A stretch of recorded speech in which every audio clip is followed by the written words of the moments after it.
Good morning, Card Beanie. It's RJ back with another video. Let's get to it. Today's Mike Schmidt item of the day. I have this year's 2022 Topps Diamond Greats die cut. Yeah, so you can usually see the number is DG, DC, Diamond Greats die cut. Got this one in a trade recently, which is pretty cool. Shout out to somebody real quick, William Cookmeyer. I know he's out there joining in our chats every once in a while, but he was nice enough to send me a Frank Thomas die cut card because he heard I was trying to complete the full set, and also because I inadvertently sent him a trivia prize that was actually supposed to go to somebody else, like somebody else. So these Rod Carew things from a couple weeks ago were actually supposed to go to Criterium Racer, and unfortunately I screwed up and sent them to William Wilbur. Lee, if you're out there, I have them back again. I'm going to send them out as soon as I possibly can, all right? Oh boy. So today's random baseball item of the day. We're going forward still with our box sets, and this is another sealed one I never opened at all. And I am not one to accept sealed product, not because I think it's, wrong to keep sealed product and, consider the value and all that, but just because I want to actually touch the cards that I have in my collection. It doesn't make me feel better to know that this is a sealed pack of cards. I want to see them. So I'm going to open up this pack of cards. I want to touch my card collection and look at them and whatnot. So this is from '89. So these were the stickers in '89. A little bit of a different blue tint. And these are going to be in reverse order by player name, but also numbering system on the back. If you can see, the first one in the middle here is 44. The first one right next to it is 1, so they're kind of like in a reverse order. And at the end, the halfway point will be flipped upside down. This is just the way Fleer packed all of its boxed sets. Here is the checklist. This is the heroes of baseball. And again, these are not necessarily heroes of baseball per se. They're just the random baseball players Fleer popped into this set. I never understand why they choose the people that they chose. But, these are the guys they slapped into this set. And they're usually the Hall of Famers, All-Stars, Star Rookies, and all that. And again, you can see there's been a couple Hall of Famers already. And I will remind everybody, as I always do on these days when I do a Fleer box set, please try and pick these up. They're very inexpensive. I'm sure your LCS has a box full of random ones, if it's a good LCS. And mine always does. My guy here has a big box of crap that he sells for $1. And he's always got some cool stuff out on the front table outside of the store. $5 for everything on the table, and there's usually some really cool things if you are just a collector of random items. If you're a value person, you're not going to get anything off the $5 table, nor should you. But these kind of things can be had off the $5 table, and always include a good smattering of stars, rookies, Hall of Famers. And for $1 or $5, that's not a bad investment. So there you go. That was my random baseball item of the day. The 1989 Baseball Heroes, or Heroes of Baseball, I should say, from Fleer. Freshly opened box. There you go, people. All right. Today's trivia question. This video should be releasing on March the 28th. And I think this week what I was planning on doing is every trivia question will be a number-related trivia question again, but in a different way. Today is the 28th. And one of the things I was going to do is say, okay, give me a person who wore the retired number 28, or who wore the number 28, a baseball player famous for wearing the number 28. That's what I was going to do. But in my research, I found a unique thing. So, all right, tell me, who is the only player? There's one player, he's a Hall of Famer, who had the number 28 retired by a team. So tell me the player and the team And I will send to you this cool, it's a Chrome version, 2020, a numbers game. This is the insert in Topps Chrome. Stan Musial was war number 6, and this is just highlighting, this set was highlighting a bunch of different players and their numbers, and usual 6. So if you can send me the email, send me in an email the answer to that question: what Hall of Famer wore number 28 and had his number retired by a team? Tell me both the player and the team, and you'll be entered in the drawing on Sunday to win that card. I will repeat the question in the description below, along with my a repeat of the question and my email, so you can send it out to me. Okay. Today, this is going to be a long video, people. I'm sorry, but I'm going to tell a story. So if you don't want to listen, jump off now, because this one's going to go for a while. Because I want to start talking about something I'm passionate about, is baseball history. So I'm going to talk about this guy real quick. The man you see there in front of you is a man named Fred Merkle. Okay, Fred Merkle, quality player, believe it or not, for the Giants for a number of years. All right. Back at the turn of the century, the early Giants from like '08, or from like 1900 through the mid 30s, when the Giants were managed by John McGraw. Merkle played in the O's through the teens, and he is now known primarily for one instance that happened when he was a rookie. In fact, the incident is called Merkle's Boner, and he is often referred to as Fred Bonehead Merkle.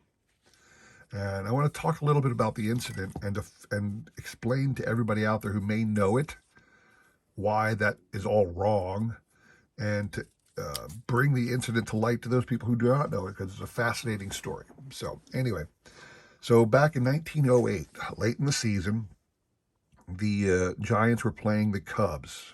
Okay, now it's important to note the year is 1908, and they were playing in the Polo Grounds. Here's a picture of the Polo Grounds, and this is important too, because what you see here is the outfield of the Polo Grounds. Those are the grandstands in the outfield, and this right here is the clubhouse door.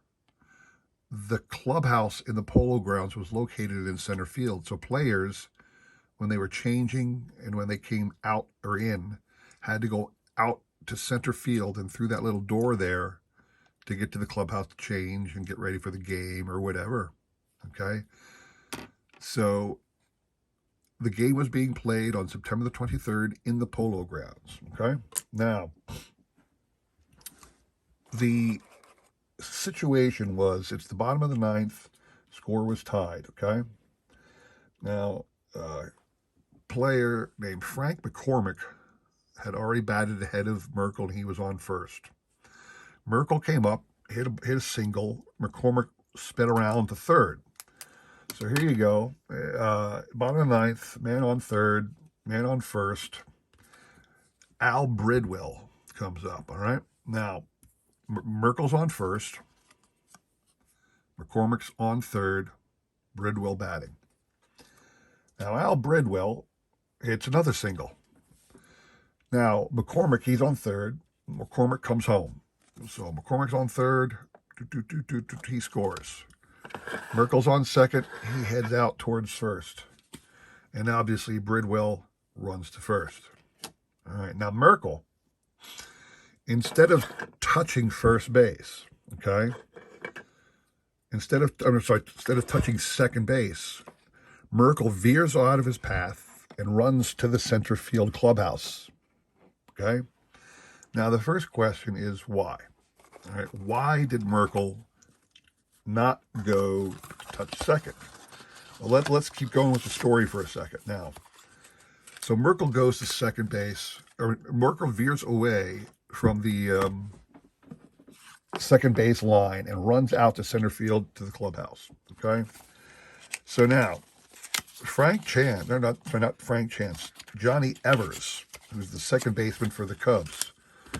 Johnny Evers, who was part of that famed double play combination of Tinker to Evers to Chance. Okay, so Johnny Evers realizes that Frank McCormick has not touched second base. So he gets the ball back, touches second for a force out, and umpire Hank O'Day calls Merkle out. All right, the game is over. The game has to be, the game is over. The game's not over. It's got to keep going because Merkle was the final out, actually, and the Cubs would have batted. We would have gone into extra innings. But what had happened was, back in the old days, again, this is like the turn of the century, but also, if you remember some of the big games in World Series history or playoff history, people swarmed the field.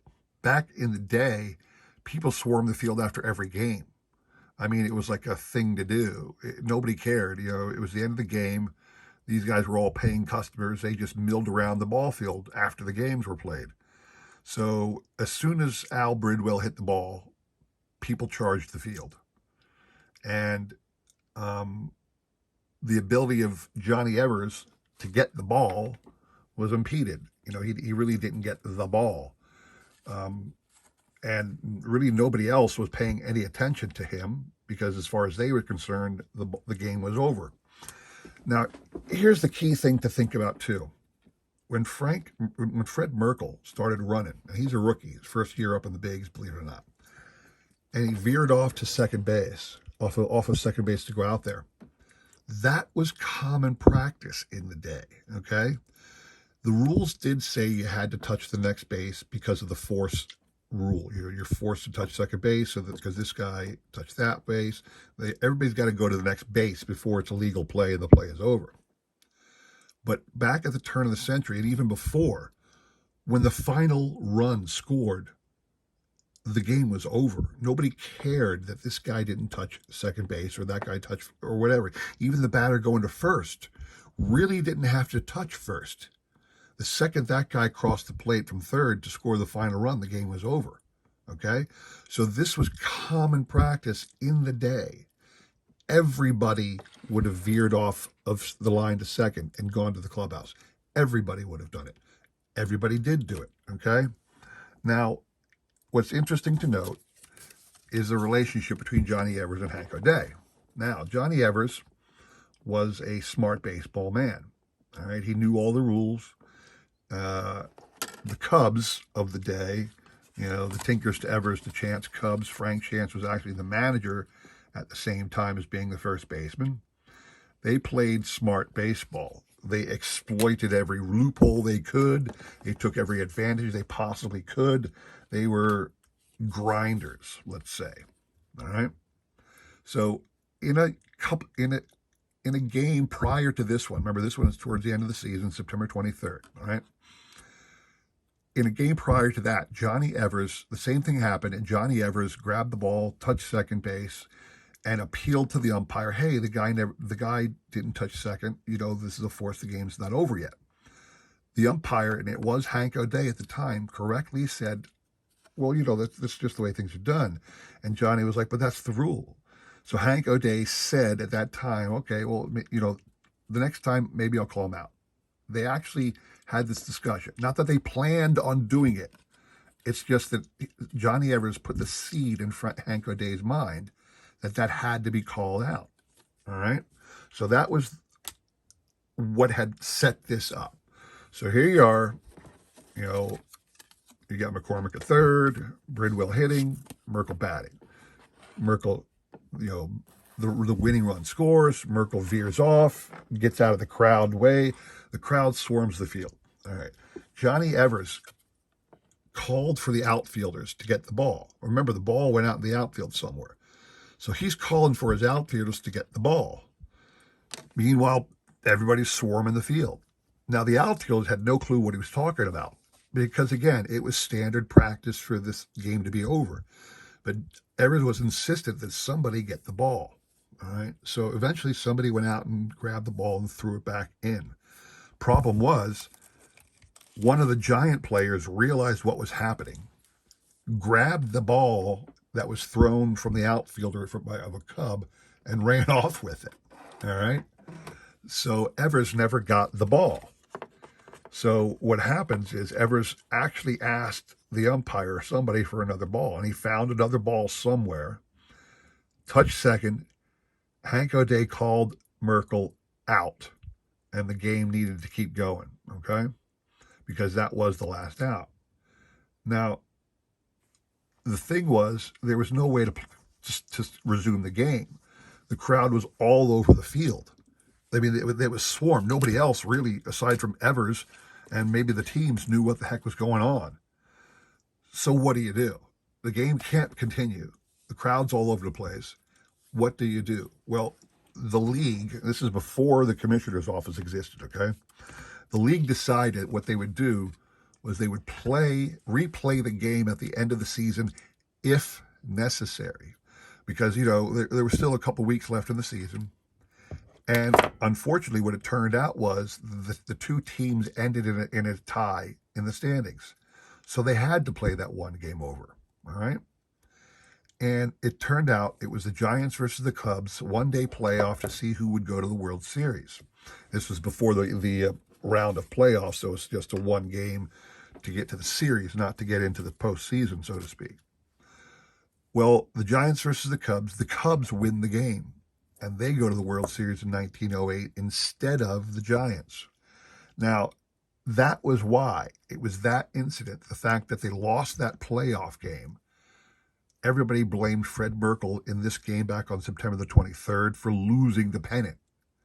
And there's a couple things to consider. The things that drive me crazy as a passionate historian of the game. First of all, how do you blame Merkle for the one game when the Giants probably lost a lot of games they could have won or won a games they should have lost?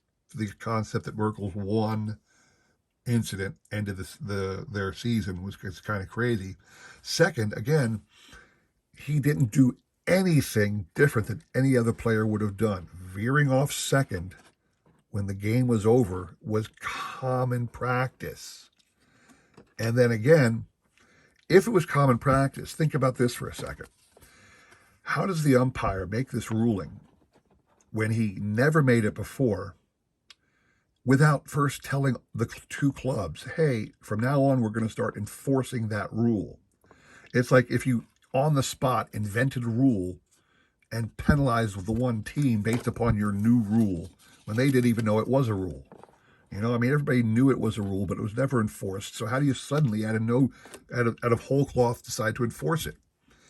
And that whole incident, followed Fred Merkle forever. I'm not even sure if it's even on this. Here's the whole thing. If you read the back of this card, this is what they talk about. That's all people ever talk about when they talk about Fred Merkle, is that play, even though he really was a quality player for John McGraw back in the day. So I'm sorry for rambling on like that. That's a little history for you history buffs. Something I'm very passionate about is baseball history.